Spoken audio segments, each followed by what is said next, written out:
5 भगवान ऋषभदेव द्वारा अपने पुत्रों को उपदेश। इस अध्याय में थायवत धरक का वर्णन किया गया है, जो भौतिक संताप से मुक्ति दिलाने वाले धार्मिक आदेशों से भी परे हैं। इसमें यह बताया गया है कि मनुष्य को इंद्रिय तृप्ति के लिए कुकर्मों तथा शुक्रों की तरह अत्यधिक श्रम नहीं करना चाहिए। यह मनुष्य जीवन परमेश्वर के साथ अपने संबंधों को पुनर्जागृत करने के लिए मिला है, जिसके लिए सभी प्रकार की तपस्याएं की जानी चाहिए। ताप से कर्म द्वारा हृदय के भौतिक कल्मश को दूर किया जा सकता है और फिर आध्यात्मिक पद प्राप्त किया जा सकता है। इस सिद्धि को पाने के लिए भक्त की शरण लेकर उसकी सेवा करनी पड़ती है, तभी मुक्ति के द्वार खुलेंगे। जो कामिनी तथा इंद्रिय तृप्ति में आसक्त रहते हैं, वे धीरे धीरे भौतिक चेतना में उलझ जाते हैं और जन्म, मृत्यु, जरा तथा व्याधि के दुखों को भोगते हैं। जो सबों के कल्याण में लगे रहते हैं और संतान तथा परिवार में लिप्त नहीं रहते, वे महात्मा कहलाते हैं। इंद्रिय तृप्ति में लगे हुए पवित्र या अपवित्र कर्म करने वाले व्यक्ति आत्मा के प्रयोजन को नहीं समझ पाते, अतः उन्हें चाहिए कि वे किसी महान भक्त के पास जाकर उसको गुरुवार के रूप में स्वीकार करें। उसकी संगति से जीवन का लक्ष्य समझ में आ जाएगा। ऐसे गुरुवार के उपदेश से ईश्वर की भक्ति,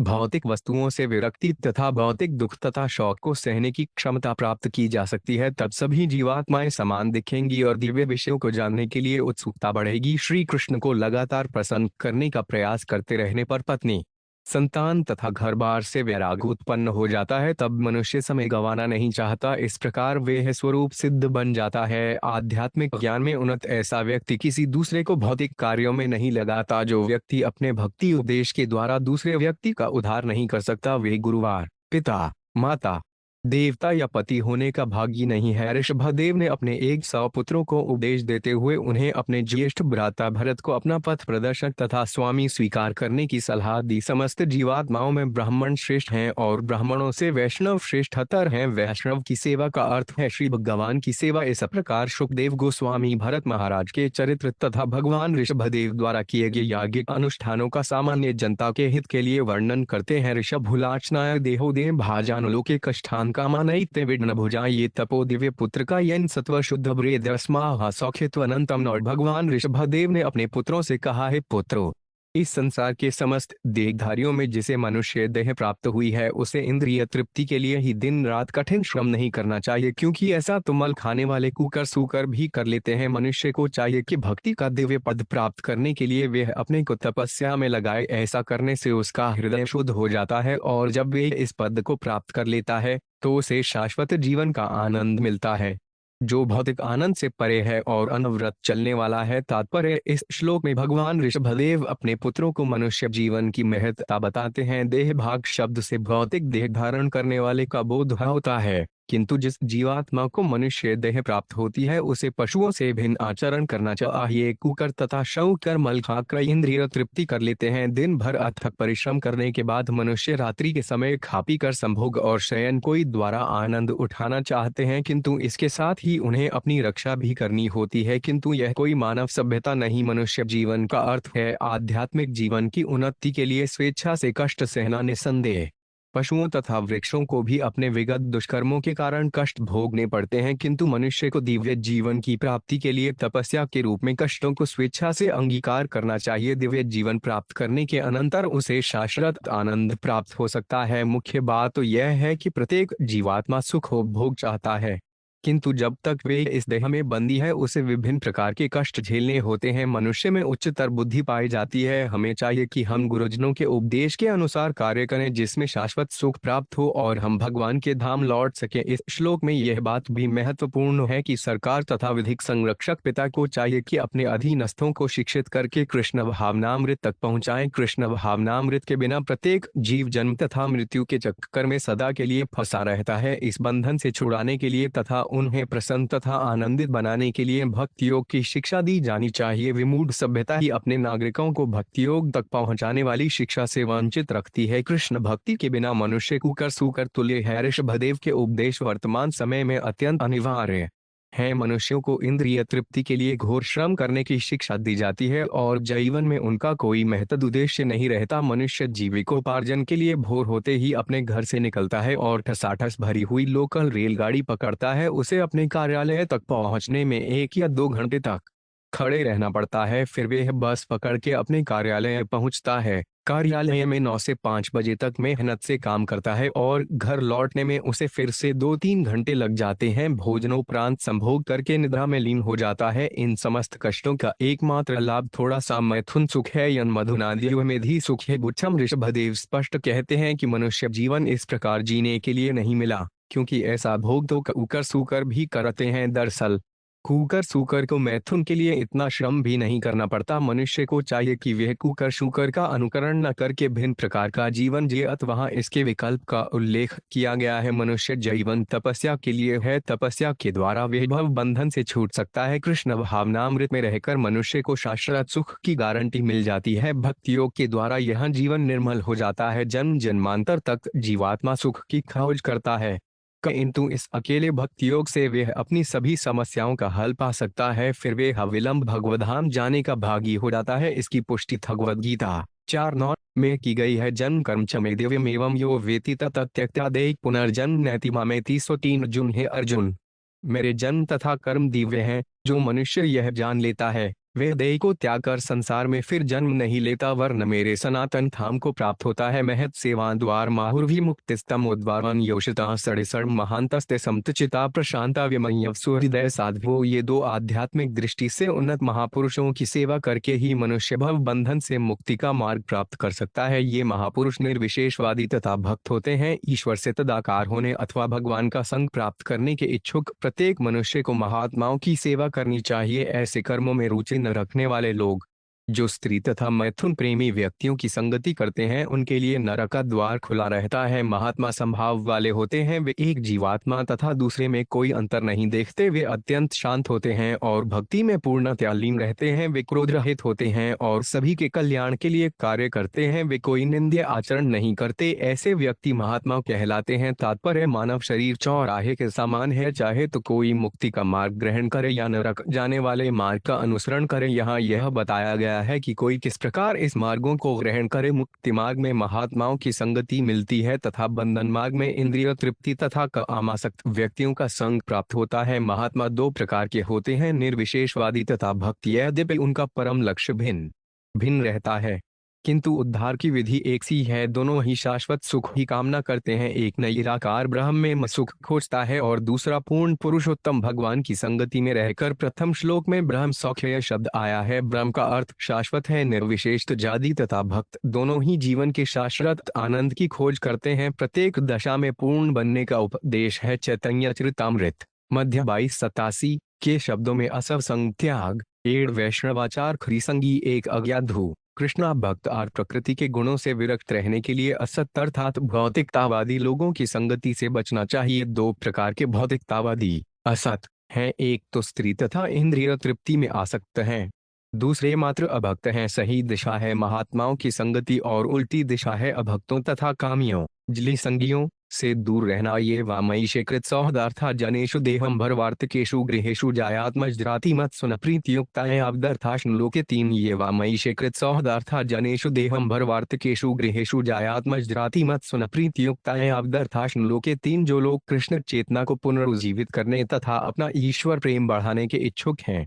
वे ऐसा कुछ नहीं करना चाहते जो श्री कृष्ण से संबंधित ना हो। वे उन लोगों से मेल जोल नहीं बढ़ाते जो अपने शरीर पालन, भोजन, शयन, मैथुन तथा स्वरक्षा में व्यस्त रहते हैं। वे गृहस्थ होते हुए भी अपने घरवार के प्रति आसक्त नहीं होते। वे पत्नी, संतान, मित्र अथवा धन में भी आसक्त नहीं होते, किंतु उसके साथ ही वे अपने कर्तव्यों के प्रति अयमनस्क नहीं रहते। ऐसे पुरुष अपने जीवन निर्वाह के लिए जितना धन चाहिए उतना ही संग्रह करते हैं। तात्पर्य चाहे निर्विशेषवादी हो या भक्त, यदि वह वास्तव में आत्मतत्व में उन्नति करने में रुचि रखता है तो उसे चाहिए कि उन लोगों से मेलजोल न रखे जो तथाकथित सभ्यता के विकास द्वारा अपने शरीर पालन में ही रुचि दिखाते हैं। नहीं उसे पत्नी, संतान, मित्र इत्यादि के संग गृहस्थ सुख भोगने के लिए लालायित रहना चाहिए। यदि कोई गृहस्थ हो और उसे जीविकोपार्जन करना हो तो निर्वाह के लिए जितने धन की आवश्यकता हो उतना ही संग्रह करना चाहिए, न तो इससे अधिक और न इससे कम, जैसा कि इस श्लोक में बताया गया है। गृहस्थ को चाहिए कि भक्ति योग, श्रवण कीर्तन, विष्णु स्मरणम, पाद सेवनर्चन, वंदन, दास्य, सख्यन, आत्मनिवेदनम पालन के लिए धन कमाने का यत्न करे। गृहस्थ को चाहिए वह ऐसा जीवन बिताए जिससे कि श्रवण तथा कीर्तन के लिए पूरा पूरा अवसर मिल सके। उसे चाहिए कि घर पर अर्चा विग्रह की पूजा करे, त्योहार मनाए, मित्रों को आमंत्रित करें और उन्हें प्रसाद दे। गृहस्थ को इन्हीं कार्यों के लिए धन अर्जित करना चाहिए। इंद्रिय तृष्टि के लिए नहीं नून प्रमत कुरुते विकर्म यदिंद्रिय प्रीत अपुनोति न सात्रुमन एयत आत्मनोपाचय सन्नप्पि क्लेशद आसदेह। चार जब मनुष्य इंद्रिय तृप्ति को ही जीवन का लक्ष्य मान बैठता है तो वे एक भौतिक रहन सहन के पीछे प्रमत्त होकर सभी प्रकार के पाप कर्मों में प्रवृत्त होता है। वह नहीं जानता कि अपने विगत पाप कर्मों के ही कारण उसे यह क्षण भंगुर शरीर प्राप्त हुआ है जो दुखों की खान है। वास्तव में जीवात्मा को भौतिक देह नहीं मिलनी चाहिए थी, किंतु इंद्रिय तृप्ति के लिए ऐसा हुआ है। अतः मैं मानता हूँ कि बुद्धिमान प्राणी के लिए यह शोभा नहीं देता कि वह पुनः इंद्रिय तृप्ति के कार्यों में प्रवृत्त हो, जिससे एक के बाद दूसरा शरीर उसे प्राप्त होता रहता है। तात्पर्य इस श्लोक में इंद्रिय तृप्ति के निमित्त मांगना, उधार लेना तथा चोरी करना निंदनीय कहा गया है, क्योंकि ऐसी भावना से घोर अंधकारमय नरक प्राप्त होता है। व्यभिचार, मांसाहार,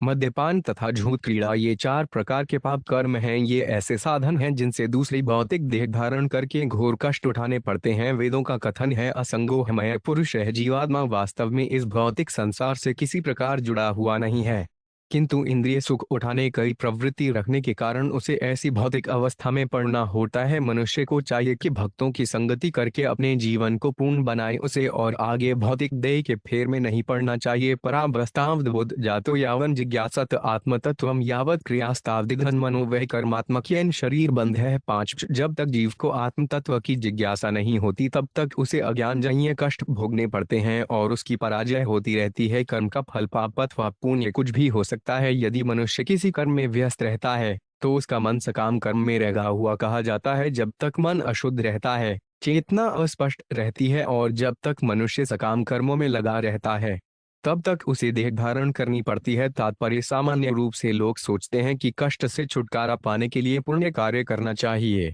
किंतु यह सत्य नहीं है। भले ही मनुष्य पवित्र कर्म करे और चिंतन मनन करे तो भी उसकी पराजय होती है। उसका एकमात्र लक्ष्य माया तथा समस्त कर्मों के चंगुल से छुटकारा होना चाहिए। जीवन की समस्याएं करे ज्ञान, चिंतन तथा पुण्य कर्म करने से नहीं सुलझती। मनुष्य को अपने आध्यात्मिक पद को समझने के लिए जिज्ञासा होनी चाहिए। भगवद गीता 4:37 में कहा गया है यथेदांसी समिधो 5 निर्धस्पसात कुरुत जो इन 5 ज्ञानागिन सर्वकर्माणि भस्मसात कुरुते। कथा जैसे प्रज्वलित अग्नि ईंधन को भस्म कर देती है, उसी भांति है अर्जुन। ज्ञान रूपी अग्नि प्राकृत क्रियाओं के संपूर्ण बंधनों को जला डालती है।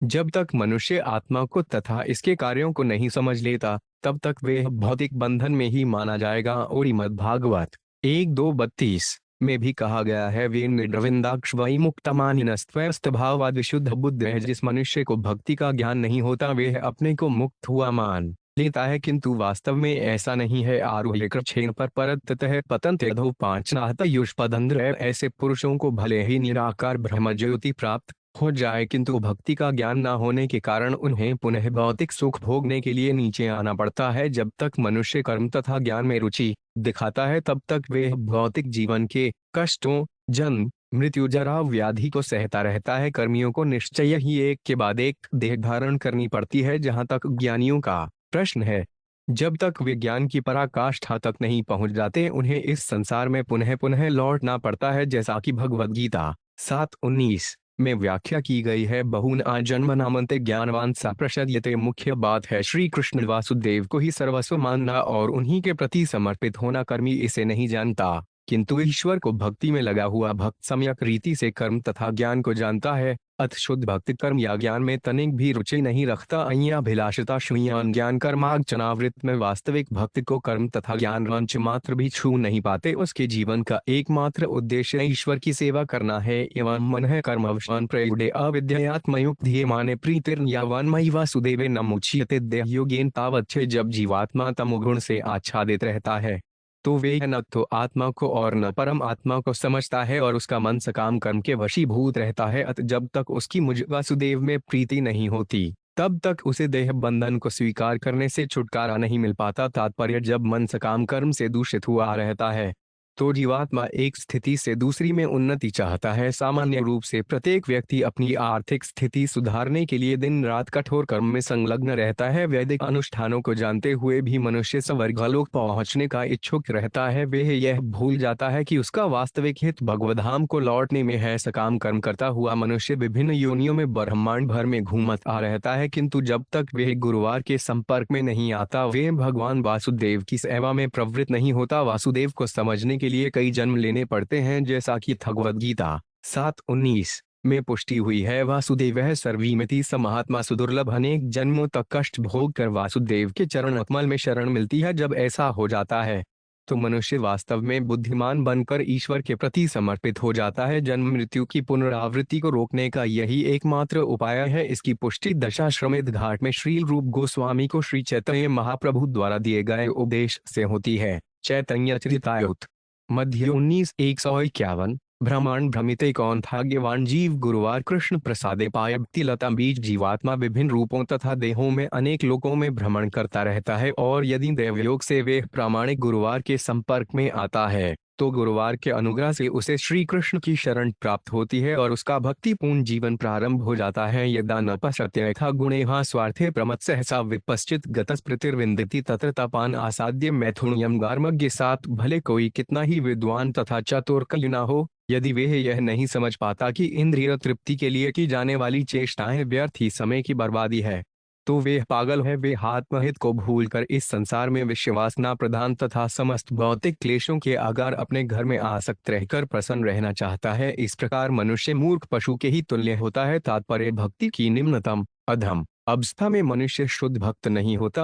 अभिलाषता शून्य ज्ञान कर्मांचना आवृत है। शुद्ध भक्त होने के लिए मनुष्य को समस्त भौतिक कामनाओं से मुक्त होना चाहिए तथा उसे कर्म एवं शुष्क ज्ञान छूना तक नहीं चाहिए। निम्न अवस्था में कभी कभी दार्शनिक चिंतन में रुचि हो सकती है जिस पर भक्ति का रंग चढ़ा हो, किंतु इस अवस्था में भी मनुष्य इंद्रिय तृष्टि चाहता है और प्रकृति के गुणों से दूषित रहता है। माया का इतना जबरदस्त प्रभाव रहता है कि ज्ञानी पुरुष भी वास्तव में यह भूल जाता है कि वह श्री कृष्ण का चिरंतन दास है। इसलिए वह विषय भोग के चारों ओर केंद्रित गृहस्थ जीवन में ही आसक्त संतुष्ट रहता है। वह विषी जीवन के समक्ष नत होकर समस्त प्रकार के भौतिक क्लेशों को सहन करता है। अज्ञानवश वह इस प्रकार भौतिक नियमों की सांकल से बंध जाता है। पुंसः स्त्रिया मिथुन भाव समेत तयोर मिथो हृदय ग्रंथि माहुवत्तो गृह क्षेत्र सुताप्तवितैर जनस्य मोह 5 ममेति 8। स्त्री तथा पुरुष के मध्य का आकर्षण भौतिक अस्तित्व का मूल नियम है। इस भ्रांत धारणा के कारण स्त्री तथा पुरुष के हृदय परस्पर जुड़े रहते हैं। इसी के फलस्वरूप मनुष्य अपने शरीर,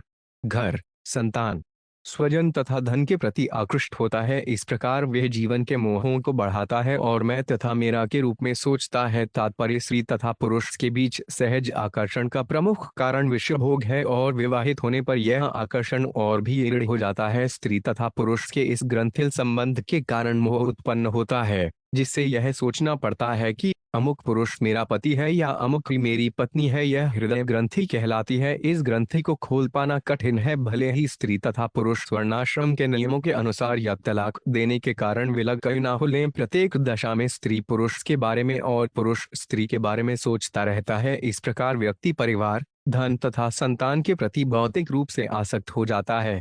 भले ही ये सब क्षणिक क्यों ना हो, ऐसा व्यक्ति दुर्भाग्यवश अपने आप को अपनी संपत्ति और धन से जोड़ लेता और उसे अपनी पहचान बना होता है। कभी कभी संन्यास लेने के बाद भी कोई किसी मंदिर में या अपनी कतिपय वस्तुओं में आसक्त हो जाते हैं जिन्हें वह अपनी संपत्ति समझाने लगता है, किंतु ऐसी आसक्ति गृहस्थी के प्रति आकर्षण के समान बलवती नहीं होती। परिवार की आसक्ति सबसे प्रबल मोह है। सत्य संहिता में कहा गया है, ब्रह्माद्मायाज्ञ वल्कादा मुच्यन्ते ख्री सहायन बोध्यन्ते केचने तेषा विशेष विदो विदु। कभी कभी यह देखा जाता है कि ब्रह्मा जैसे महापुरुषों के लिए स्त्री तथा पुत्र बंधन के कारण नहीं बनते, उल्टे पत्नी आध्यात्मिक जीवन तथा मुक्ति में सहायक बनती है, तो भी अधिकांश व्यक्ति दाम्पत्य भाव की ग्रंथि से बंधे रहते हैं।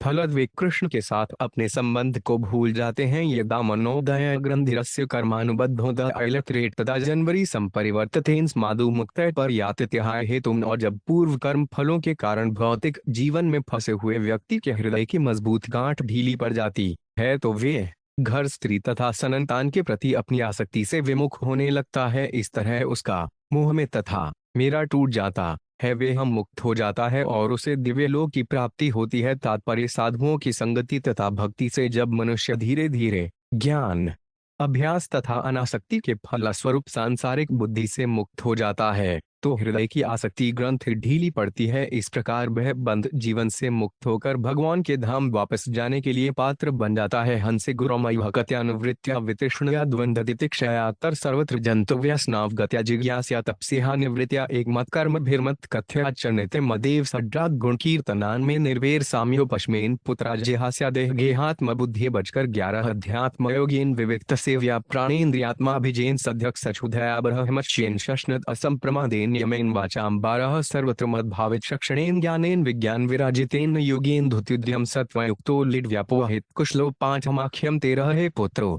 तुम्हें सिद्ध गुरुवार अर्थात परमहंस को ग्रहण करना चाहिए। इस प्रकार तुम मुझ पूर्ण पुरुषोत्तम भगवान पर अपनी श्रद्धा तथा प्रेम रखो। तुम्हें इंद्रिय तृप्ति से घृणा करनी चाहिए तथा ग्रीष्म एवं शीत ऋतु के समान आनंद तथा पीड़ा की द्वैतता को सहना चाहिए। उन जीवात्माओं की कष्टमय दशा को समझने का प्रयास करो जो स्वर्ग में भी दुखी रहती हैं। सत्य का दार्शनिक और पर अन्वेषण करो, फिर भक्ति के निमित्त समस्त प्रकार की तपस्या करो। इंद्रिय सुख के लिए प्रयत्नों का परित्याग करके ईश्वर की सेवा में लगो। भगवान की कथा का श्रवण करो और सदैव भक्तों की संगति करो। ईश्वर का कीर्तन और गुणगान करो और सबों को आध्यात्मिक स्तर पर संभाव से देखो। शत्रुता त्याग कर क्रोध तथा शौक का दमन करो। स्वयं को देह तथा घर के साथ न जोड़ते हुए शास्त्रों का अध्ययन करो। एकांतवास करो और प्राणवायु, श्वास, मन तथा इंद्रियों को पूर्णतया वश में करने का अभ्यास करो। वैदिक साहित्य अर्थात शास्त्रों पर पूर्ण श्रद्धा रखो और सदैव ब्रह्मचर्य व्रत का पालन करो। अपने कर्तव्यों को करते हुए व्यर्थ की बातें करने से बचो। सदैव भगवान का चिंतन करते हुए सही स्रोत से ज्ञान प्राप्त करो। इस प्रकार उत्साह एवं धैर्य पूर्वक भक्ति योग का अभ्यास करते रहने से तुम्हारा ज्ञान बढ़ेगा और अहंकार जाता रहेगा। तात्पर्य इन 4 श्लोकों में ऋषभदेव अपने पुत्रों को बताते हैं कि वे किस प्रकार अहंकार तथा सांसारिक बंध जीवन से उत्पन्न झूठी पहचान से मुक्त हो सकते हैं। उपर्युक्त विधि से अभ्यास करने पर धीरे धीरे मुक्त हुआ जा सकता है। इन निर्दिष्ट विधियों से भौतिक शरीर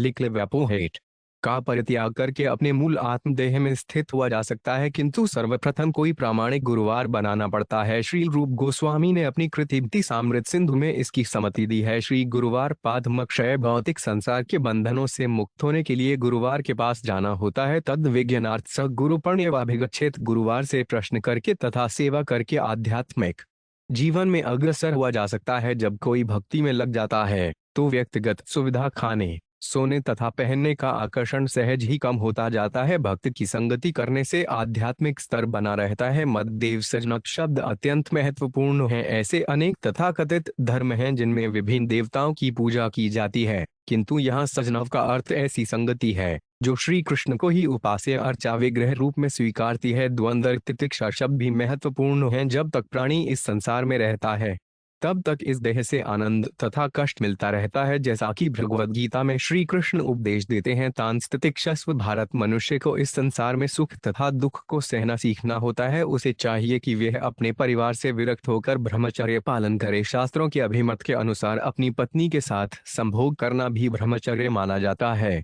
किंतु व्यभिचार वर्जित है क्योंकि यह धार्मिक नियमों के विपरीत है और इससे आध्यात्मिक चेतना जाती रहती है। विज्ञान विराजित भी ऐसा ही महत्वपूर्ण शब्द है। प्रत्येक कार्य वैज्ञानिक विधि से तथा विवेकपूर्ण रीति से किया जाना चाहिए। मनुष्य को सिद्ध जीव होना चाहिए, इस प्रकार वे भौतिक बंधन से छूट सकता है। जैसा कि श्रीमध्वाचार्य इंगित करते हैं, इन 4 श्लोकों का सार समाहार यह है कि इंद्रिय तृप्ति की आकांक्षा न रखकर कार्य करते हुए ईश्वर की प्रेम से सेवा में सदैव संलग्न रहना चाहिए। दूसरे शब्दों में कहा जा सकता है कि मुक्ति का स्वीकृत मार्ग भक्ति योग है। श्री मध्वाचार्य अध्यात्म से उदाहरण देते हैं, आत्मनो 5 विहितां कर्म वर्जयित्वा कर्मण कामस्य च परित्यागो निरीहेत्याहुरुत्तमा। मनुष्य को चाहिए कि आत्मा के लाभ हेतु ही सारे कार्य करे और अन्य कार्यों का परित्याग कर दे। जब मनुष्य इस स्थिति को प्राप्त होता है तो उसे निस्पृहट कहते हैं। वह वास्तव में जीवात्मा कभी भी पूर्णतया निष्पृष्ट नहीं हो सकता, किंतु जब वह आत्मा के अतिरिक्त अन्य किसी के हित का चिंतन नहीं करता तो निष्पृहट कहलाता है। आध्यात्मिक ज्ञान ज्ञान विज्ञान समन्वित है। ज्ञान तथा विज्ञान से पूर्णतया सजित होने पर मनुष्य पूर्ण होता है। ज्ञान का अर्थ है भगवान विष्णु को ही परम पुरुष समझना। विज्ञान का अर्थ है भौतिक जीवन की अविद्या से छुटकारा दिलाने वाले कार्य, जैसा कि श्रीमद् भागवत 2:31 में कहा गया है, ज्ञानवान पर गुह्यमन में यद विज्ञान समन्वित में भगवान का ज्ञान परम गुह्य है, और जिस परम ज्ञान से उस भगवान को कोई समझता है उससे सभी जीवों की मुक्ति को बढ़ावा मिलता है। ऐसा ही ज्ञान विज्ञान है। भगवद गीता में इसकी पुष्टि 4:9 इस प्रकार हुई है, जय कर्म च मे दिव्यम एवं यो वेति तत्यक्त्यादेह पुनर्जन्म नैति मामेति। सो अर्जुन है अर्जुन, मेरा आविर्भाव और मेरे कर्म दिव्य हैं। इस प्रकार जो मनुष्य जान लेता है वह देह को त्याग कर फिर इस भौतिक जगत में जन्म नहीं लेता, वरन मेरे सनातन धाम को प्राप्त होता है। कमश्यम हृदय ग्रंथि बंधम विद्या साधित प्रमत अनैन योगेन यथोपदेशान सम्यग् व्यापह्यो प्रमेत योगा 14 पुतनु, तुम्हें मेरे उपदेश के अनुसार आचरण करना चाहिए, अत्यंत सावधान रहना। इन विधियों से तुम लोग सकर्म अभिलाषा की अविद्या से छूट सकोगे और तुम्हारे हृदय में स्थित बंधन रूपी ग्रंथि पूर्णतया कट जाएगी। तदनंतर और अधिक उन्नति के लिए तुम्हें साधनों का परित्याग कर देना चाहिए, अर्थात तुम्हें मुक्ति क्रिया में ही आसक्त नहीं हो जाना चाहिए। तात्पर्य मुक्ति की क्रिया ब्रह्म जिज्ञासा है। सामान्यतः इसे नेति नेति कहते हैं, जिसका अर्थ है वह क्रिया जिससे परम सत्य को खोज करने के लिए अस्तित्व का विश्लेषण किया जाता है। यह विधि तब तक जारी रहती है जब तक मनुष्य आध्यात्मिक जीवन को प्राप्त नहीं होता। यह आध्यात्मिक जीवन ब्रह्मभूत अर्थात आत्म अनुभूति की स्थिति है। भगवद गीता 18:54 के शब्दों में ब्रह्मभूत प्रसन्नात्या न शोचती न कांक्षति सम सर्वेषु धूतेषु मद्भक्ति लथते पराम। ब्रह्मभूत पुरुष को तत्काल परब्रह्म की अनुभूति होती है और वे पूर्ण रूपेण प्रसन्न रहता है। वह न शौक करता है और न किसी वस्तु को पाने की इच्छा ही करता है। वह सब प्राणियों में संभाव रखता है। इस अवस्था में उसे मेरी शुद्ध भक्ति प्राप्त होती है। इसका उद्देश्य पराभक्ति अर्थात परमेश्वर की दिव्य सेवा में प्रवेश करना है। इसे प्राप्त करने के लिए मनुष्य अपने अस्तित्व का विश्लेषण करता है, किंतु भक्ति में संलग्न रहने पर ज्ञान की खोज करने की आवश्यकता नहीं रह जाती। अविचलित भाव से मात्र भक्ति में संलग्न रहने से मनुष्य सदा मुक्त अवस्था में रहेगा। देखें भगवद गीता 14:26 माचयोर्व्यभिचारहं भक्तियोगेन सेवते सगुणान सवीते तांत्र भूयाय कल्पते। अविचल भाव से भक्ति करना स्वयं ही ब्रह्मधूत है। इसकी दूसरी विशेषता है अनैन योगेन यथोपदेशम। गुरुवार से प्राप्त उपदेशों का तुरंत पालन होना चाहिए। मनुष्य को चाहिए कि वह गुरुवार के उपदेशों से तनिक भी विपथ न हो, न ही उनका उल्लंघन करे। उसे चाहिए कि ग्रंथों के अवलोकन में ही न लगा रहे, वरन साथ ही साथ गुरुवार को आज्ञा को कार्य रूप में परिणत करे। यथोपदेशन भौतिक अनुभूति का परित्याग हो सके इसके लिए योगाभ्यास करना चाहिए, किंतु यदि मनुष्य भक्ति योग में संलग्न हो जाता है तो इसकी आवश्यकता नहीं रह जाती। सच बात तो यह है कि योगाभ्यास को छोड़ा जा सकता है किंतु भक्ति को नहीं, जैसा कि श्रीमद् भागवत 1:7 में कहा गया है, आत्मायमाष्ट मुनियो निर्ग्रंथ अप्यूर क्रमे कृतनत्य है तो को भक्ति में तम धूत गुणो हारि। जो आत्माराम मुक्त हैं उन्हें भी सदैव भक्ति में लगे रहना चाहिए। स्वरूप सिद्ध होने पर योगाभ्यास छोड़ा जा सकता है, किंतु भक्ति को किसी भी अवस्था में नहीं छोड़ा जा सकता। योग तथा दार्शनिक चिंतन समेत आत्म साक्षात्कार के अन्य कर्म त्यागे जा सकते हैं, किंतु भक्ति को तो सदैव बनाए रखना चाहिए। पुत्र अश्व शिष्याश्वनुपो गुरुवा मलो कामो मदनुग्रहार्थ इथन विमयूर्नु शिष्याद तजगयानु नयोजित कर्मसु कर्म पूजदान का योजन मनुजोर्थ लभेत निष्पात्यन रश्न हिगते 15। यदि किसी मनुष्य को घर लौटने अर्थात ईश्वर के धाम वापस जाने की अभिलाषा हो तो उसे चाहिए कि वे भगवान के अनुग्रह को जीवन का परम लक्ष्य माने। यदि वह पिता है तो अपने पुत्रों को, यदि गुरुवार है तो अपने शिष्यों को, और यदि राजा है तो अपनी प्रजा को इसी प्रकार शिक्षा दें जैसा कि मैंने उपदेश दिया है। उसे चाहिए कि क्रोध रहित होकर इन्हें शिक्षा देते रहें। भले ही शिष्य, पुत्र अथवा प्रजा उनकी आज्ञा का पालन करने में कभी कभी असमर्थ क्यों न रहे। कर्म मूढ़ों को जो पाप एवं पुण्य कर्मों में लगे रहते हैं, चाहिए कि वे सभी प्रकार से भक्ति में लगे। उन्हें सकाम कर्म से सदैव बचना चाहिए। यदि शिष्य, पुत्र या प्रजा जो दिव्य दृष्टि से रहित हो उसे कर्म के बंधन में डाला जाए तो भला वह कैसे लाभान्वित होगा। यह अंधे मनुष्य को अंधेरे कुएं तक ले जाने और उसे गिरने देने जैसा है। तात्पर्य भगवद गीता 3:26 में कहा गया है, न बुद्धिभेद जनित ज्ञान आ कर्म संज्ञा जोषित सर्वकर्माणि विद्वान युक्त विसर्ग समाचरण। जानी पुरुष को चाहिए कि सकाम कर्मों में आसक्ति वाले अज्ञानियों की बुद्धि में भ्रम उत्पन्न न करे, अर्थात उन्हें कर्म से विमुख न करे, वरन अपने आचरण से उन्हें भक्तिभाव के साथ कर्म करने में ही लगाए।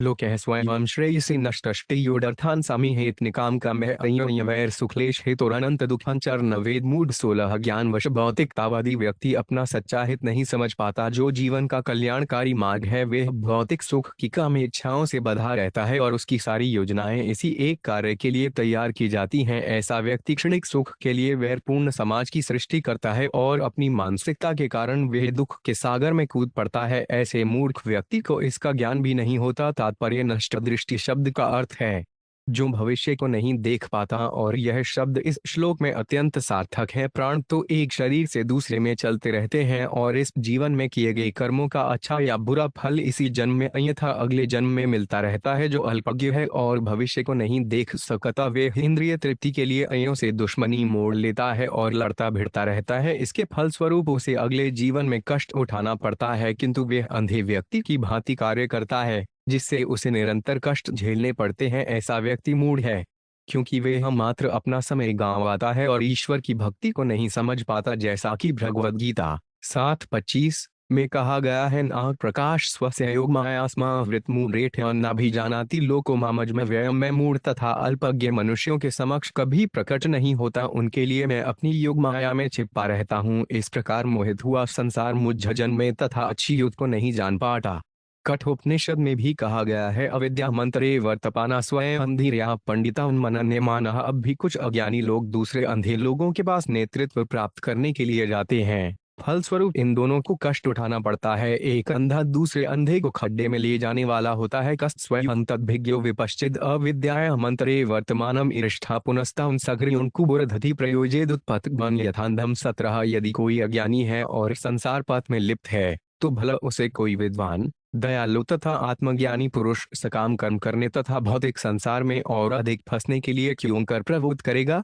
यदि कोई अंधा व्यक्ति उल्टी राह पर जा रहा हो तो ऐसा कौन सा सज्जन पुरुष होगा जो उसे संकट के पथ पर और आगे जाने देगा। वह इस विधि को क्यों सही मानने लगा।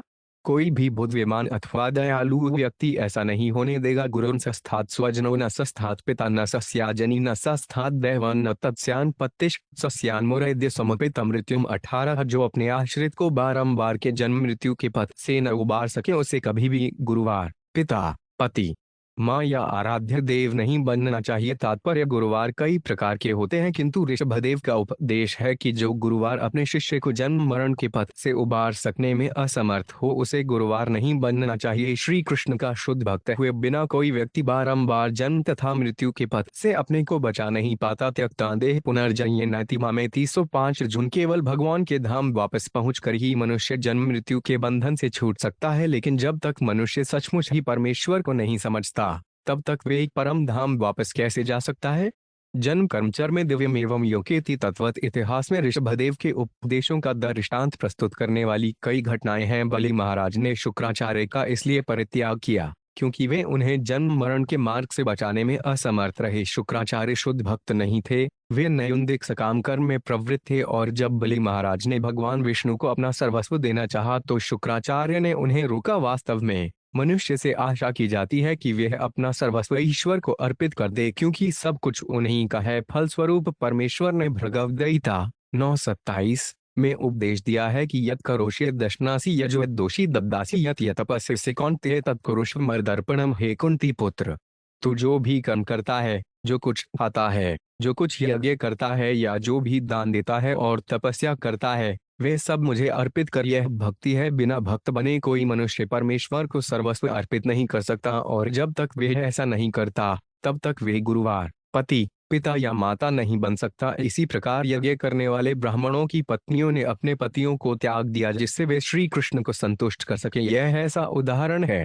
जिसमें एक पत्नी अपने पति का परित्याग इसलिए करती है क्योंकि वे जन्म मरण के आसन संकटों से उसे नहीं उबार सकता। इसी प्रकार प्रहमद महाराज ने अपने पिता तथा भरत महाराज ने अपनी माता का परित्याग किया। जनी न स्यात् दैकमु शब्द देवता या अपने अधीन की अर्चना स्वीकार करने वाले का द्योतक है। सामान्य रूप से गुरुवार, पति, पिता, माता या गुरुवार परिजन अपने से कनिष्ठ परिजन को आराधना स्वीकार कर लेते हैं, किंतु यहाँ पर ऋषभदेव इसके लिए मना करते हैं। पहले तो पिता गुरुवार वापति को इतना सक्षम होना चाहिए कि अपने आश्रित को बारंबार जन्म तथा मृत्यु से उबार सके। यदि वे ऐसा नहीं कर पाते तो वे अपने अवैध कर्मों के कारण भर्त्सना के सागर में डूबते हैं। प्रत्येक मनुष्य को चाहिए कि अपने आश्रित का वैसा ही ध्यान रखे जैसे कि गुरुवार अपने शिष्य का या कि पिता अपने पुत्र का रखता है। ये सारे उत्तरदायित्व ठीक प्रकार से एक साथ तब तक नहीं निभाए जा सकते जब तक अपने आश्रित को जन्म मरण के चक्कर से उबारा न जा सके। धन शरीर मम दुर्विभाव्य सत्वन ही में हृदय धर्म पृष्ठीकृतो में धर्म आराधु अतो हिमामृष भवन प्राहुराया 19 मेरा दिव्य शरीर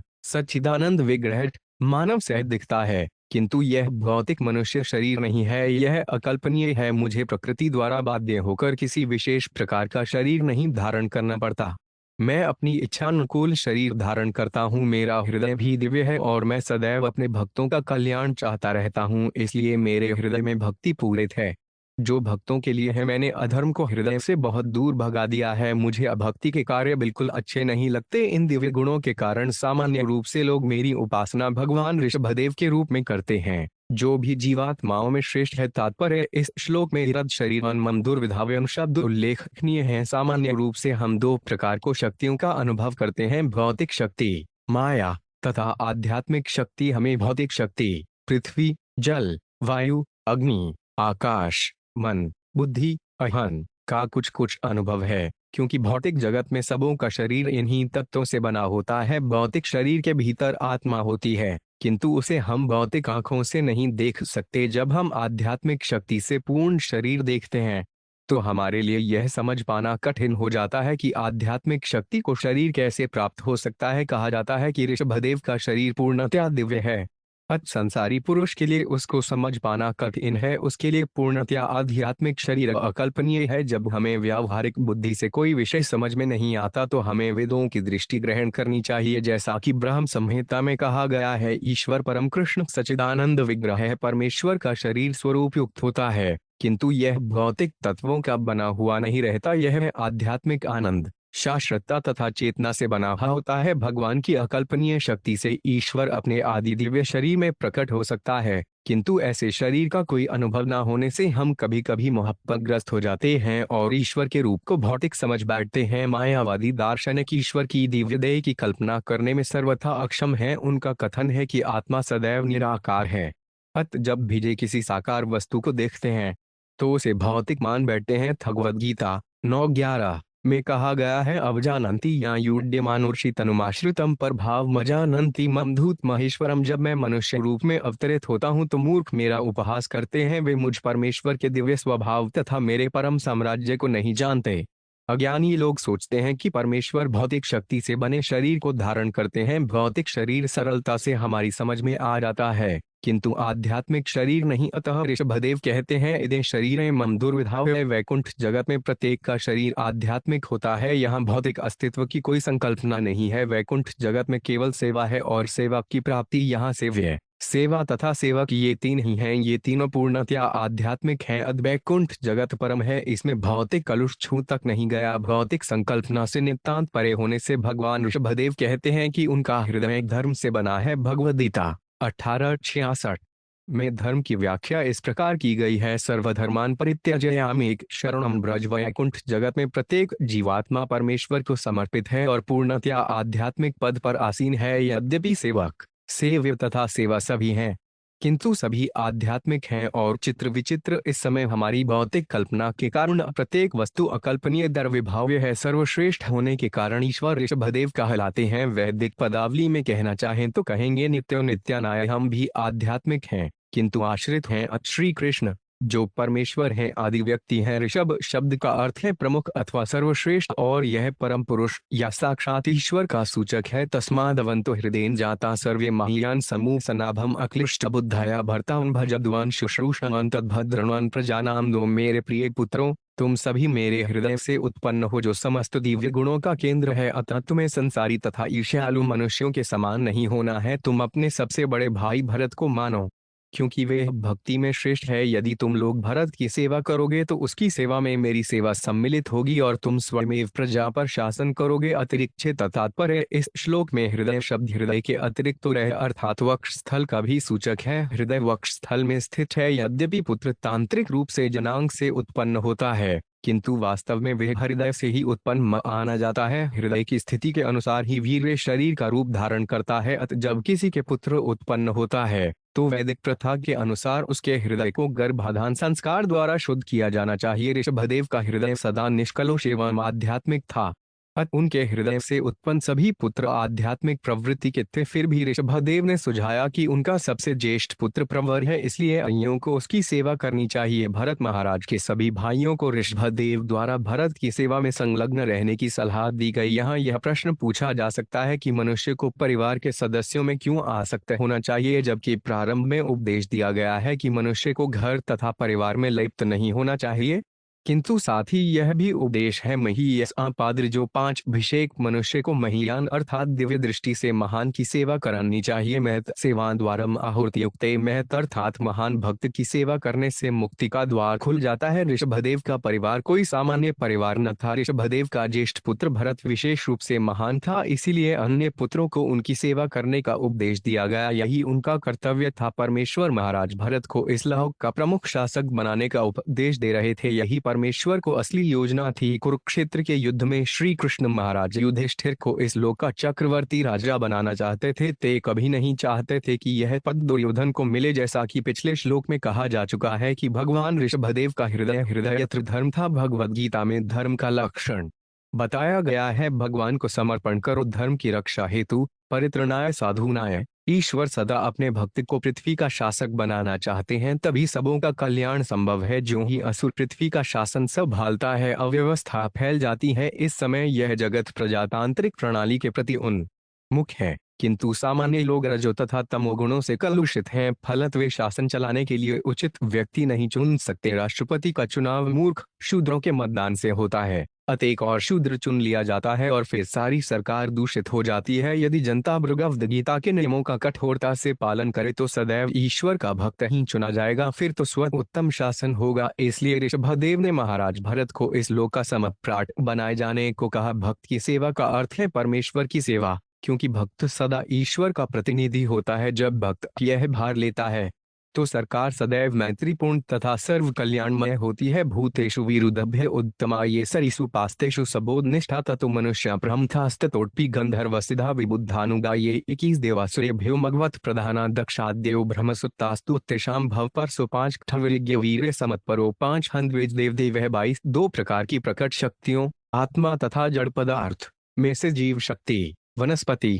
घास, वृक्ष तथा पौधे, जड़ पदार्थ, पत्थर, पृथ्वी इत्यादि से श्रेष्ठ है। इन अचर पौधों तथा वनस्पतियों की तुलना में रेंगने वाले कीट तथा सरीसृप श्रेष्ठ हैं। कीटों तथा सरीसृपों से पशु श्रेष्ठ हैं, क्योंकि उनमें बुद्धि है। पशुओं से मनुष्य श्रेष्ठ हैं और मनुष्यों से भूत प्रेत, क्योंकि उनके कोई भौतिक शरीर नहीं होता। भूत प्रेतों से गंधर्व और गंधर्वों से सिद्ध श्रेष्ठ होते हैं। सिद्धों से किन्नर और किन्नरों से असुर श्रेष्ठ हैं। असुरों से देवता और देवताओं में स्वर्ग का राजा इंद्र श्रेष्ठ है। इंद्र से भी श्रेष्ठ ब्रह्मा के पुत्र, जैसे कि राजा दक्ष और ब्रह्मा के इन पुत्रों में भगवान शिव सर्वश्रेष्ठ हैं। शिव ब्रह्मा के पुत्र हैं, इसलिए ब्रह्मा श्रेष्ठ माने जाते हैं, किंतु वे मुझ भगवान के अधीन है। चूंकि मैं ब्राह्मणों को पूज्य मानता हूँ, इसलिए ब्राह्मण सर्वश्रेष्ठ हैं। तात्पर्य इस श्लोक में ब्राह्मणों का पद ईश्वर से भी बढ़कर बताया गया है। भाव यह है कि शासन का संचालन ब्राह्मणों की देख रेख में होना चाहिए। यद्यपि ऋषभदेव ने अपने ज्येष्ठतम पुत्र भरत को पृथ्वी का राजा बनाने की संस्तुति की, तो भी उसे संसार पर अच्छा शासन करने के लिए ब्राह्मणों की राय लेनी पड़ती थी। ईश्वर की उपासना ब्राह्मण्य देव के रूप में होती है। ईश्वर ब्राह्मणों अर्थात भक्तों के अत्यंत प्रेमी है। यहाँ ब्राह्मण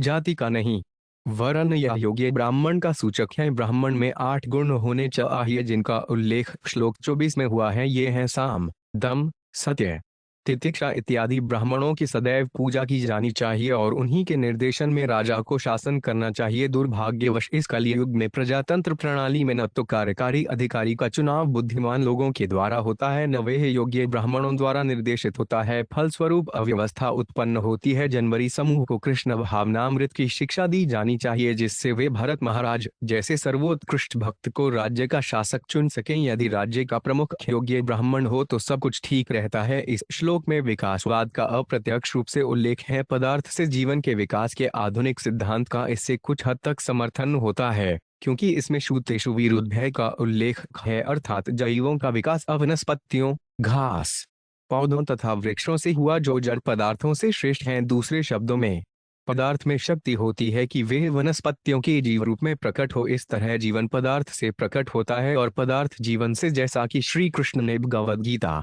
1:8 में कहा है, अहढं सर्वस्य प्रभो यत् सर्व प्रवर्ते, मैं समस्त बैकुंठ तथा मर्त्य लोकों का कारण हूँ, मुझसे ही प्रत्येक वस्तु उत्पन्न होती है। शक्तियाँ दो प्रकार की हैं, भौतिक तथा आध्यात्मिक, और ये दोनों मूलतः श्री कृष्ण से उद्भूत हैं। श्री कृष्ण परम आत्मा है। यद्यपि यह कहा जा सकता है कि भौतिक जगत में जीवित शक्ति सजीव पदार्थ से उत्पन्न है, किंतु यह स्वीकार करना चाहिए कि पदार्थ मूलतः परम व्यक्ति आत्मा से उत्पन्न हुआ। नित्यो नित्यान अचेतना चेतना नाम निष्कर्ष यह निकला कि प्रत्येक वस्तु, चाहे लौकिक हो या अलौकिक, परमेश्वर से उत्पन्न है। विकासवादी दृष्टि से जीवात्मा पूर्णता को तब प्राप्त करता है जब वे ब्राह्मण पद तक पहुंच जाता है। ब्राह्मण परब्रह्म का उपासक है और परब्रह्म ब्राह्मण की उपासना करता है। दूसरे शब्दों में, भक्त परमेश्वर के अधीन है और ईश्वर अपने भक्त को संतुष्ट रखना चाहता है। ब्राह्मण को द्विजदेव कहा जाता है और ईश्वर द्विजदेव ढेव अर्थात ब्राह्मणों के देवता हैं। चैतन्य चरितामृत मध्य अध्याय 19 में भी विकासवाद की व्याख्या है। उसमें कहा गया है कि दो प्रकार के जीव हैं, जड़ तथा चेतन। चेतन जीवों में पक्षी, पशु, जलचर, मनुष्य इत्यादि परिगणित हैं। इनमें से मनुष्यों को सर्वोत्कृष्ट माना गया है, किंतु इनकी संख्या अल्प है। इन थोड़े से मनुष्यों में निम्न श्रेणी के मनुष्य कई हैं, यथा म्लेच्छ, पुलिंद, बौद्ध तथा शबर। मनुष्यों में वैदिक नियमों को मानने वाला श्रेष्ठ है। इनमें से वर्णाश्रम धर्म, वैदिक नियम को मानने वाले कम ही हैं। इनमें से अधिकांश सकाम कर्म करते हैं या उच्च पद प्राप्त करने के लिए पवित्र कर्म करते हैं। मनुष्याणा सहस्रेषु का वृद्ध्यताति सिद्ध है। अनेक सकाम कर्मियों में से कोई एक ज्ञानी होता है। यताम्पि सिद्धानाकर्षण मिन्मा वेति ततः अनेक ज्ञानियों में से कोई एक भौतिक बंधन से मुक्त हो पाता है और ऐसे लाखों मुक्त ज्ञानियों में कोई एक कृष्ण भक्त होता है। न ब्राह्मण स्थूले भूतमयत् पश्चायामि विप्राकिम तः परंतु यस्मिन् ऋभि प्रहुतां भृद्धवा मय नामिकाम न तथाग्निहोत्रे तेस है पूजे ब्राह्मणिनों। जहाँ तक मेरा संबंध है, इस संसार में ब्राह्मणों के तुल्य या उनसे श्रेष्ठ अन्य कोई नहीं है। मैं उनके तुलना योग्य किसी को नहीं पाता। वैदिक नियमों के अनुसार यज्ञ करने के पीछे जो मेरा उद्देश्य है, उसे जब लोग समझ लेते हैं तो वे मेरे निमित्त अर्पित भोग अत्यंत श्रद्धा तथा प्रेम पूर्वक ब्राह्मण मुख के द्वारा मुझे प्रदान करते हैं। इस प्रकार प्रदत्त भोजन को मैं अत्यंत प्रसन्न होकर ग्रहण करता हूँ। निस्संदेह इस प्रकार से प्रदत्त भोजन को मैं अग्निहोत्र में होम किए भोजन की अपेक्षा अधिक प्रसन्नता पूर्वक ग्रहण करता हूँ। तात्पर्य, वैदिक पद्धति के अनुसार यज्ञ समाप्ति के पश्चात ब्राह्मणों को आमंत्रित करके उच्छिष्ट भोजन खिलाया जाता है। जब ब्राह्मण इस भोजन को खाते हैं तो यह माना जाता है कि परमेश्वर स्वयं इसे ग्रहण कर रहे हैं। अतियोग्य ब्राह्मणों की तुलना किसी से नहीं की जा सकती। विकास की चरम सिद्धि ब्राह्मण पद पर है। ऐसी सभ्यता जो ब्राह्मण संस्कृति पर आधारित नहीं है या जिसका मार्गदर्शन ब्राह्मण नहीं करते, वे निश्चय ही निंदनीय है। आजकल मानवीय सभ्यता इंद्रिय तृप्ति पर आधारित है। अधिक से अधिक लोग विभिन्न वस्तुओं के आदी हो रहे हैं। ब्राह्मण संस्कृति का आदर कोई भी नहीं करता। दानवी सभ्यता उग्र कर्म के प्रति आसक्त है और अगाध काम वासनाओं की तृप्ति के लिए बड़े बड़े उद्योगों की स्थापना की जाती है। फलस्वरूप जनता सरकारी करों के कारण पीड़ित रहती है। लोग अधार्मिक हैं और वे भगवद गीता में बताए गए यज्ञों को संपन्न नहीं करते। यज्ञात भवति पर यज्ञ करने से बादल बनते हैं और पानी बरसता है और प्रचुर वर्षा के कारण प्रभूत अन्न उत्पन्न होता है। यदि राज्य का संचालन ब्राह्मण करें तो समाज भी भगवद गीता के नियमों का पालन करे, तभी लोग सुखी होंगे। अनाद भ्रवंती भूतानि, जब पशु तथा मनुष्य प्रचुर अन्न खाते हैं तो जे बलिष्ठ होते हैं और उनके हृदय तथा मस्तिष्क शांत रहते हैं, तब वे आध्यात्मिक जीवन बिता सकते हैं। जो जीवन का परम लक्ष्य है, धृता तन्नुरुष्टि में पुराणी ये सत्वन परम पवित्रम शोधम सत्यम नुग्रहण तपस्तितिक्षानुश्चैत्र 24 वेद मेरे शाश्वत दिव्य शब्दावतार हैं। इसलिए वे शब्द ब्रह्म हैं। इस जगत में ब्राह्मण समस्त वेदों का सम्यक अध्ययन करते हैं और उनको आत्मसात कर लेते हैं, इसलिए उन्हें साक्षात मूर्त रूप वेद माना जाता है। ब्राह्मण सत्वगुणी होते हैं, फलस्वरूप उनमें शम, दम एवं सत्य के गुण पाए जाते हैं। वे वेदों का मूल अर्थ वर्णन करते हैं और अनुग्रहवश समस्त बद्ध जीवों को वेदों के उद्देश्य का उपदेश देते हैं। वे तपस्या तथा तितिक्षा का अभ्यास करते हैं और जीवात्मा तथा परम ईश्वर के पदों का अनुभव करते हैं। यही ब्राह्मणों के 8 गुण सत्व, शम, दम, सत्य, अनुग्रह, तपस्या, तितिक्षा यथा अनुभव हैं। अतः समस्त जीवों में ब्राह्मण सर्वश्रेष्ठ हैं। तात्पर्य, यह ब्राह्मण का सही वर्णन है। ब्राह्मण वे है जिसने मन तथा इंद्रियों को वश में करके वैदिक निष्कर्षों को आत्मसात कर लिया हो। वह वेदों का सही सही कथन करता है। इसी की पुष्टि भगवद गीता 15:15 में हुई है विदेश सवैरह में वेद्य वेदों के अध्ययन से श्री कृष्ण की दिव्य स्थिति का पता चलेगा। जो वेदों के सार को आत्मसात कर ले वही सत्य का उपदेश कर सकता है। भगवान बद्ध जीवों पर सदैव हैं, क्योंकि वे कृष्ण भक्ति से परिचित न होने के कारण संसार के 3 प्रकार के तापों को भोगते हैं। ब्राह्मण का परम धर्म है कि वे व्यक्तियों पर करुणा करें और उन्हें ऊपर उठाने के लिए कृष्ण भक्ति का उपदेश दे। श्री कृष्ण स्वयं बद्ध जीवों को आध्यात्मिक जीवन के मूल्यों का उपदेश देने के लिए बैकुंठ से इस ब्रह्मांड में आते हैं। वे उन्हें श्री कृष्ण में समर्पण के लिए प्रेरित करते हैं। इसी प्रकार से ब्राह्मण भी यही कार्य करते हैं। वैदिक आदेशों को आत्मसात करके बद्ध जीवों को जबारने में वे परमेश्वर के सहायक बनते हैं। अपने उच्च सत्व गुण के कारण ब्राह्मण परमेश्वर को परम प्रिय हैं। वे इस भौतिक जगत में जीव के परोपकार हेतु कार्य करते हैं। मत 5 पे अनंत तात्पर्य परस्मात् स्वर्गाप वर्गाधिप तेन किलित येषा की मुस्थादित्रेण तेषाम अकिश जनान मध्य भक्ति भजाम 27 में ब्रह्मा तथा स्वर्ग के राजा इंद्र से भी अधिक ऐश्वर्यवान सर्वशक्तिमान तथा श्रेष्ठ हूँ। मैं स्वर्गलोक में प्राप्त होने वाले समस्त सुखों को तथा मोक्ष को देने वाला हूँ। तो भी ब्राह्मण मुझसे भौतिक सुख की कामना नहीं करते। वे अत्यंत पवित्र तथा निष्प्रिय हैं। वे एकमात्र मेरी भक्ति में लगे रहते हैं। भले उन्हें अन्य किसी से भौतिक लाभों के लिए याचना न करने की क्या आवश्यकता है। तात्पर्य यहाँ पर ब्राह्मण की संपूर्ण योग्यता का उल्लेख है। अकिचनान आमयुतिभजाम ब्राह्मण सदैव ईश्वर की भक्ति में लगे रहते हैं। फलत न उन्हें भौतिक वस्तुओं की चाह होती है, न ही उनके पास संपत्ति होती है। चैतन्य चरितायत मध्य 11:8 में चैतन्य महाप्रभु ने उन शुद्ध वैष्णवों की स्थिति की व्याख्या की है जो भगवान के धाम वापस जाने के इच्छुक रहते हैं। निष्किद्न से भगवत भ्रजनोन्मुखस्य जो भगवान के धाम व वास्तव में वापस जाना चाहते हैं वे निष्किचन है, अर्थात भौतिक सुख की उन्हें कामना नहीं रहती। श्री चैतन्य महाप्रभु का उपदेश है संदर्शन विषणायथ योषिता चहांत विषभक्षण तो 5 प्यसाधैश्वर्य तथा स्त्री संसर्ग द्वारा इंद्रिय तृप्ति विष से भी अधिक घातक हैं। ब्राह्मण शुद्ध वैष्णव होने के कारण सदैव ईश्वर की सेवा में लगे रहते हैं और भौतिक लाभ की उनमें रंच भी इच्छा नहीं रहती। भौतिक सुख प्राप्ति के लिए वे ब्रह्मा इंद्र या शिव जैसे देवताओं को पूजा नहीं करते। यहाँ तक कि परमेश्वर से भी वे भौतिक लाभ के लिए याचना नहीं करते। अतः यह निष्कर्ष निकलता है कि इस संसार में ब्राह्मण श्रेष्ठ जीव हैं। श्रीमद् भागवत 3:29-33 में श्री पिलदेव भी इसकी पुष्टि करते हैं। तस्माय पिताशे शुक्रिया धत्मा निरंतर मयरितात्मन पुंसो माइसनयस्त कर्मण्य पश्यामी प्रभूर्मकर तु समदर्शनात् ब्राह्मण मनसा वाचा कर्म ईश्वर की सेवा में समर्पित रहने वाले हैं। ब्राह्मण से बढ़कर ऐसा अन्य कोई नहीं है जो अपने आप को ईश्वर में लगाता है और समर्पित हो जाता है। सर्वाणी मध्यश्रत्या भवधीश्वराणि भूतानि सुता श्रीवाणी संभावितव्यानि पदे पदे वो विविक्त दशभिस्तदुहारिणम में 26 है। पुत्रो तुम्हें चराचर किसी जीवात्मा से ईर्ष्या नहीं करनी चाहिए, यह जानते हुए कि मैं उनमें स्थित हूँ। प्रत्येक क्षण उनका समादर करना चाहिए, इस प्रकार तुम मेरा आदर करो। तात्पर्य इस श्लोक में विविक्त भय अर्थात ईर्ष्यारहित शब्द का प्रयोग हुआ है। सभी जीवात्माओं में भगवान का वास परमात्मा रूप में होता है, जैसा कि ब्रह्म संहिता में पुष्टि की गई है। अंडांतरस्थ परमाणु क्षीयांतरस्थ इस ब्रह्मांड में भगवान गर्भोदकशायी विष्णु तथा क्षीरोदकशायी विष्णु के रूप में स्थित हैं। वे प्रत्येक परमाणु में व्याप्त हैं। वेदों का कथन है ईशावास्य में वन सर्वम परमेश्वर सर्वत्र स्थित हैं और जहाँ कहीं भी वे स्थित हैं वे उनका मंदिर है। हम दूर से भी मंदिर को प्रणाम करते हैं। इसी प्रकार से समस्त जीवों को प्रणाम किया जाना चाहिए। यह उस विश्व देवतावाद के सिद्धांत से भिन्न है जो प्रत्येक वस्तु को ईश्वर मानता है। ईश्वर से प्रत्येक वस्तु का संबंध है क्योंकि वे सर्वव्यापक हैं। हमें दरिद्र नारायण के मूर्ख उपासकों की भांति ऊंच नीच में भेदभाव नहीं बरतना चाहिए। नारायण तो धनी तथा निर्धन दोनों में विद्यमान है। किसी को यह नहीं समझना चाहिए कि नारायण केवल दरिद्रों निर्धनों में वास करते हैं। वे सर्वत्र हैं। परम भक्त प्रत्येक प्राणी को,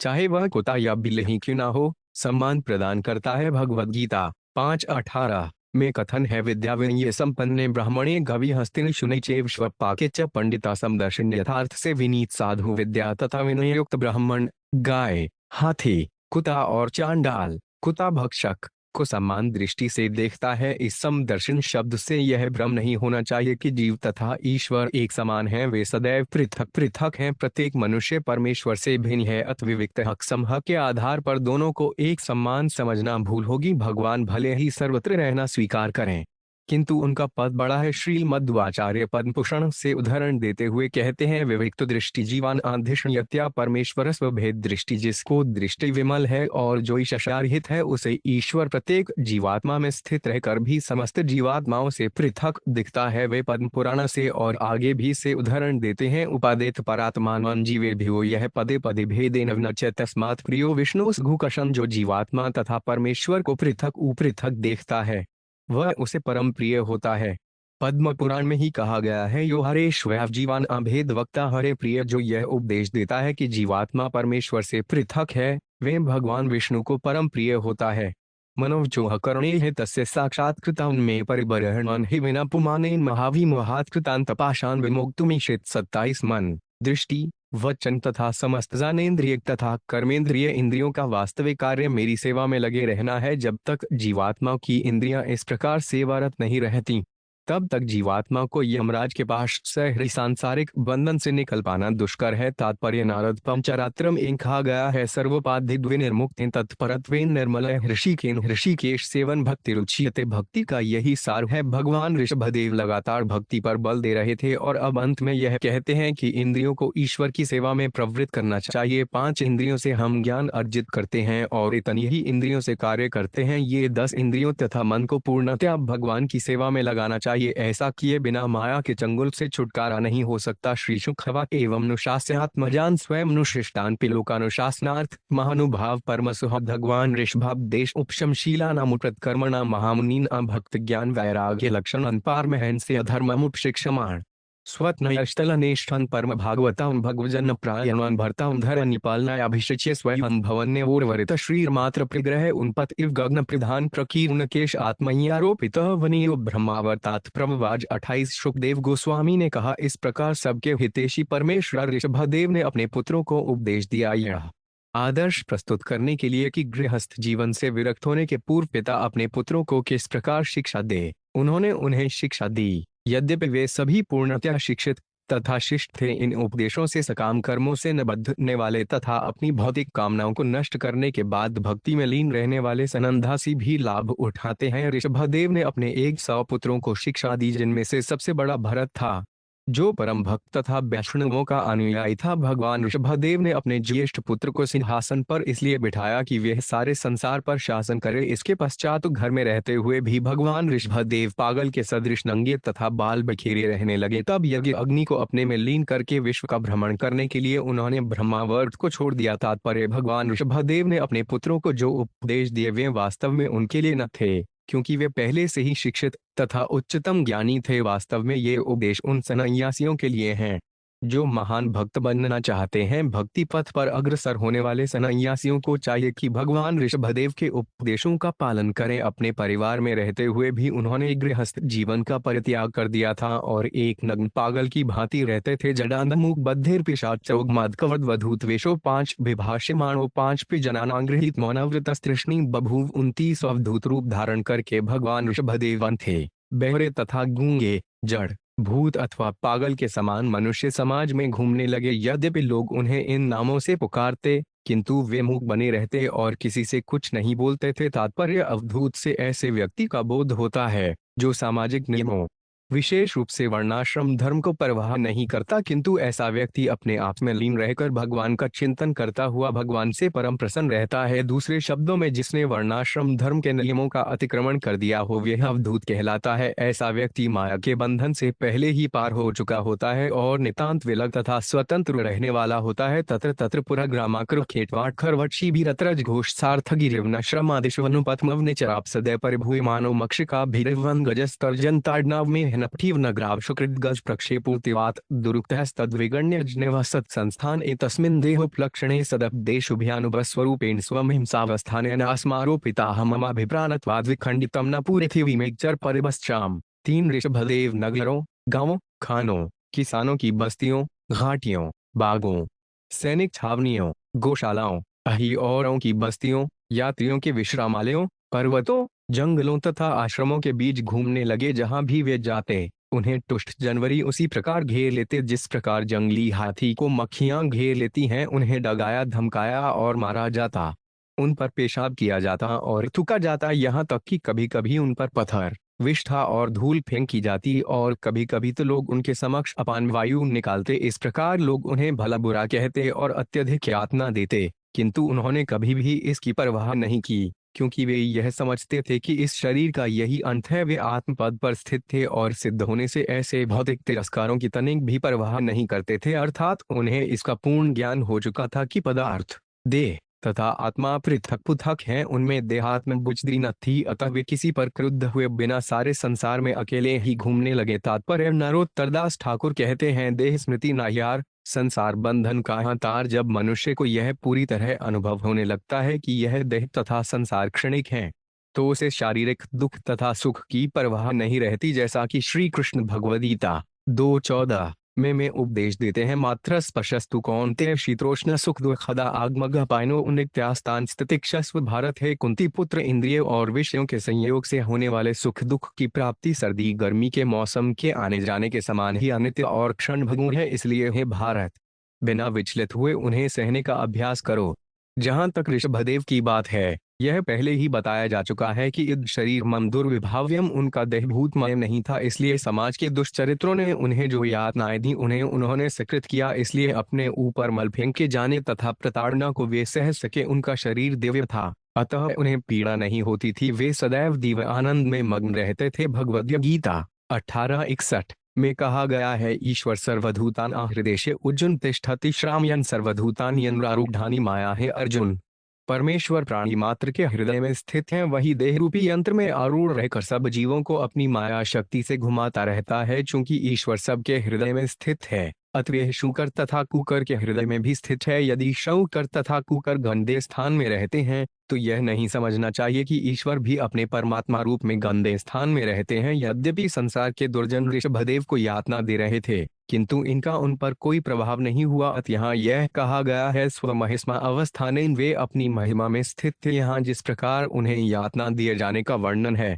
उससे वे कभी दुखी नहीं हुए। अति सुकुमार चरणों स्थल विपुल बाहन संगलव धनाद्य विविन्यास प्रकृति सुंदर स्वभाव हासु मुखो नव नलिनदलायमान शिशिर तारुणाय तयन रुचिर सदशुभगत पोल कर्ण कंठ नासो विगूढ़ स्मित वदन महोत्सवेन पूर्वनितान आमंसी कुसुम शरास्नमुत दधान परागवलंबम मान कुटिल जटिल कपिशकेश भभूरि भारोडव धूत मलिनिज श्रीरिन ग्रह गृहित इवाहयत। 31 भगवान ऋषभदेव के हाथ, पौ तथा वक्ष स्थल अत्यंत दीर्घ थे, उनके कंधे, मुख तथा अन्न प्रत्यंग अत्यंत सुगठित तथा सुकोमल थे। उनका मुख उनकी सहज मुस्कान से मंडित था और उनके खुले हुए लाल लाल नेत्र ऐसे प्रतीत होते थे मानो प्रातकालीन ओस्कणों से युक्त नवंबर विकसित कमल पुष्प की पंखड़ियां हों। इस कारण वे और भी अधिक सुंदर दिखते थे। उनकी पुतलियां इतनी मनोहर थीं कि देखने वालों का सारा संताप हर लेती थीं। उनके कपोल, कान, गर्दन, नाक तथा अन्य अंग अतीव सुंदर थे। उनके मंदहास से उनका मुख इतना आकर्षक प्रतीत होता था कि विवाहित नारियों का भी मन रिझ जाता था। ऐसा प्रतीत होता था मानो कामदेव ने अपने बाणों से उन्हें बीन दिया हो। उनके सिर के चारों ओर घूंघराली भूरी जटाएं थीं। उनके सिर के बाल छितरे थे, क्योंकि उनका शरीर गंदा और उपेक्षित था। ऐसा प्रतीत होता था मानो उन्हें किसी भूत ने सता रखा हो। तात्पर्य, यद्यपि भगवान ऋषभदेव का शरीर उपेक्षित था,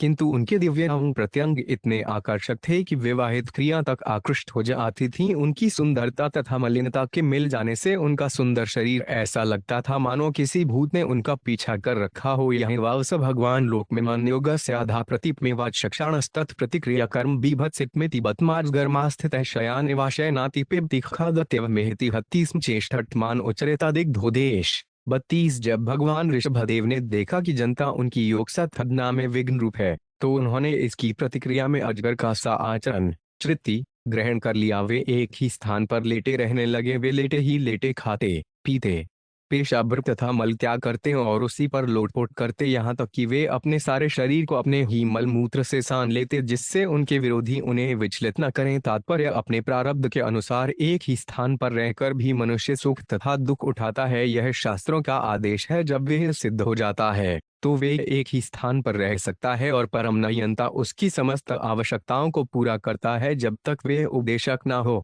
उसे संसार भर में घूमने की कोई आवश्यकता नहीं है। एक स्थान पर रहते हुए मनुष्य काल तथा स्थिति के अनुसार भक्ति कर सकता है। जब ऋषभदेव ने देखा कि संसार भर में घूमते रहने से उनको बाधा पहुंचती है, तो उन्होंने अजगर तुल्य एक ही स्थान पर लेटे रहने का निश्चय किया। इस तरह वे लेटे लेटे खाते, पीते, मलमूत्र त्यागते और अपने शरीर को उसी में साने रहते जिससे लोग उन्हें सताएं नहीं। तस्य यह पुरीश सुरभि सौगंध्य वायुस्ताम देशान दशयोजन समन्तात सुरभि चकार 33। इस अवस्था में रहने के कारण जनता ने ऋषभदेव को परेशान नहीं किया, परंतु उनके मलमूत्र से दुर्गंधी नहीं निकली, उल्टे उनका मलमूत्र इतना सुगंधित था कि 80 मील तक का प्रदेश इसकी सुगंध से भर गया। तात्पर्य इस वर्णन से हम यह कल्पना कर सकते हैं कि ऋषभदेव को दिव्य आनंद प्राप्त था। उनका मलमूल सामान्य प्राणी के मलमूत्र से सर्वथा भिन्न था, वह सुगंधित था। इस भौतिक लोक में भी गाय के गोबर को पवित्र और कृमिनाशक माना जाता है। एक स्थान पर गोबर का कितना बड़ा ढेर क्यों न लगा दिया जाए, उससे दुर्गंध नहीं आएगी। हम इसे पक्का मान लें कि वैकुंठ जगत में मलमूत्र भी सुगंधित होते हैं। वस्तुतः ऋषभदेव के मलमूत्र से सारा वायुमंडल अत्यंत सुगंधित हो गया था। एवं गोमृग का कन्या व्रजस्तिष्णासीन शयान का कमृग गोचरित पिप्ति खाद्य मेहती सम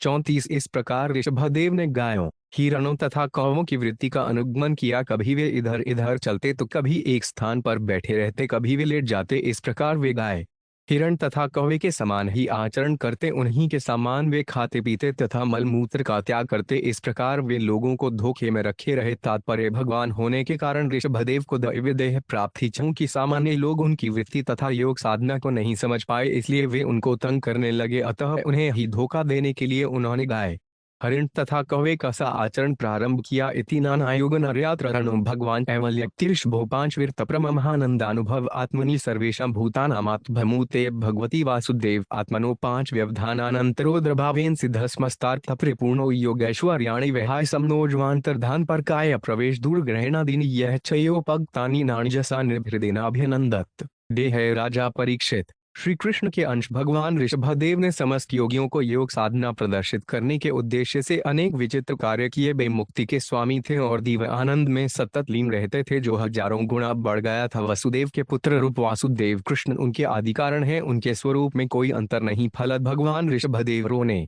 हंसने तथा थरथराने के प्रिय लक्षण प्रकट करने लगे। वे दिव्य प्रेम में सदैव निमग्न रहते। फलस्वरूप सभी योग शक्तियां अपने आप उनके पास पहुंचती, यथा मन की गति से आकाश गमन, प्रकट और अदृश्य होना, अन्यों के शरीर में प्रवेश कर जाना तथा दूरस्थ वस्तुओं को देख पाना। यद्यपि वे इन सबको कर सके में समर्थ थे, किंतु उन्होंने इन शक्तियों का प्रयोग नहीं किया। तात्पर्य चैतन्य चरितायुत मध्य 19:149 में कहा गया है, कृष्ण भक्त निष्काम अतएव शांत भुक्ति मुक्ति सिद्धि कामी सखली अशांत। शांत शब्द का अर्थ है पूर्ण शांति युक्त। जब तक मनुष्य की समस्त कामनाएं पूर्ण नहीं हो जाती, वे शांत नहीं हो सकता। प्रत्येक मनुष्य अपनी आकांक्षाओं तथा कामनाओं की पूर्ति चाहता है, चाहे वे भौतिक हों या आध्यात्मिक। जगत में रहने वाले लोग अशांत हैं क्योंकि उनकी आकांक्षाएं अगणित है, किंतु शुद्ध भक्त निष्काम होता है।